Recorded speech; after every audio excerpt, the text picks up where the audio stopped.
Did you guys know that General Radahn learned gravity magic so he could continue to ride his horse Leonard? Main theme bass drop? Check. Over the top intro? Check. Obscure reference? Check. We got ourselves an Elden Ring commentary video, boys. Now, you may have seen that Elden Ring has been nominated for several categories at the Game Awards.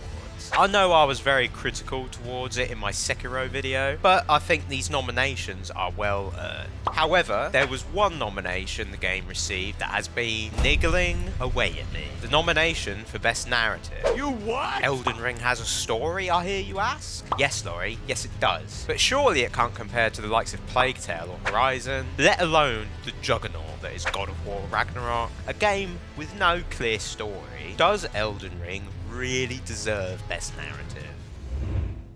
A narrative is just a series of connected events that form a story. Some people like to debate the semantics of narrative and storytelling, but when it comes down to it, they are more or less the same thing. Narrative is just storytelling with cheese. I think when people hear video game narrative, they think of these big AAA cinematically driven games like God of War or The Last of Us, that try to emulate movies or TV shows in their approach. They strive for hyper-realistic graphics, and there's these heavily directed cutscenes that play out like a film scene. It stands to contrast to a game like Elden Ring, where the player is constantly in control of moment-to-moment action. I don't want to echo the obvious. Everyone who has played any of the last half a dozen FromSoft games knows that they take a very indirect method of storytelling, where the player pieces together the story by interacting with the world. I said in my Sekiro video that Elden Ring has an over-reliance on lore, and that lore is not the same as the in-game story. Lore is a part of world building, but it does not govern the unfolding narrative. George R. Martin helped write this insane history for the Lands Between, but this is completely worthless if it doesn't translate into the actual narrative, the events that we see transpire in-game. You can have a great narrative without lore, but if your narrative relies solely on lore, it will struggle by default. The lore should enrich the narrative. Having said all that, you're expecting me to now say that Elden Ring doesn't deserve the Best Narrative nomination. Wrong! Although I'm not the biggest fan of Elden Ring's story, I don't think it should be disregarded simply because it does not conform to the traditional form of storytelling. When I say traditional storytelling in a game sense, I'm of course referring to a reliance on scripting and dialogue, cutscenes that bridge the gap between gameplay segments and progress the narrative. I think most of what drives the story forward emotionally in these types of games happen in cutscenes. Player isn't directly involved in what's happening, only a witness. I just want to be clear, this isn't a "this method is better than that method of storytelling" video. Part of the beauty of games is the diverse way in which you can tell a story. I like the FromSoft way of storytelling, but I enjoy the more straightforward narrative focus in something like God of War as well. Elden Ring just tells a story in a less direct way. For example, let's take everyone's favourite, that voice crack, let's take everyone's favourite, Radahn. There's a reason he's a fan favourite.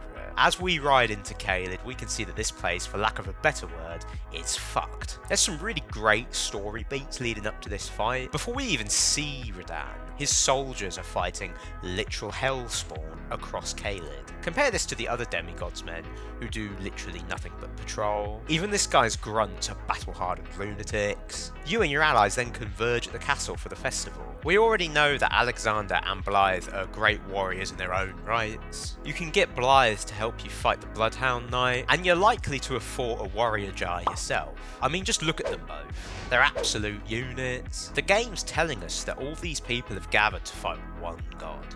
He's not going to be a pushover. This is in the game. We know from the lore that Radahn is a badass. Jeren even catches you up in case you didn't know, but now the narrative is backing it up. You then see Radahn is the only one left alive in a desolate battlefield littered with corpses and weapons. This is one example of how Elden Ring uses indirect visual storytelling. The narrative unfolds as you uncover it, opposed to simply watching it unfold.